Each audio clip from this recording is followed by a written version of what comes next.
Bonjour, ici François Hébert. Pour ceux qui me connaissent déjà, bon retour. Et pour ceux qui ne me connaissent pas encore, je vous invite à visiter mon site web www.l'odyssée-formation au pluriel.com où vous allez vite découvrir que nous sommes la ressource numéro 1 en francophonie pour les traducteurs et traductrices qui veulent passer maître de leurs outils informatiques. Alors aujourd'hui, je veux vous parler du partage de données en travail d'équipe. Alors, si vous travaillez pour une grande entreprise, vous avez sûrement accès à un service où les données sont regroupées sur un serveur. Par exemple, si vous utilisez SDL Trado Studio, ça peut être GroupShare. Si vous utilisez Logiterm, ça peut être Logiterm Web.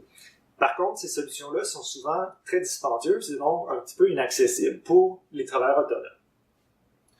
Alors ici, aujourd'hui, je veux vous présenter un exemple avec Traduit, un outil gratuit qui peut vous aider à partager vos données avec des collègues si, par exemple, vous avez un mandat en travail d'équipe. Alors, voici comment procéder. Alors, nous voici sur la page d'accueil de Traduit, donc traduit.com, et on a ici le champ de recherche pour le concordancier bilingue. Donc, Traduit, c'est aussi un outil de concordancier bilingue pour faire des recherches, mais dans notre cas, c'est pas ça qu'on va utiliser aujourd'hui.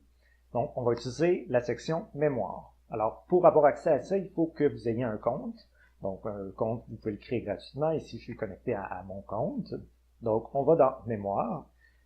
Et ici, vous avez la liste de vos données. Donc, ça peut être, par exemple, des vitesses que vous avez alignées avec Traduit ou des données que vous avez importées d'un autre système.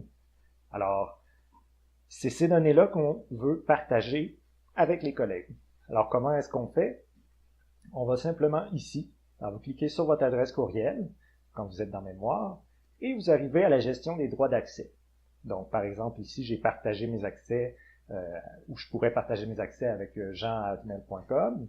Alors, je pourrais créer un nouveau collègue ici.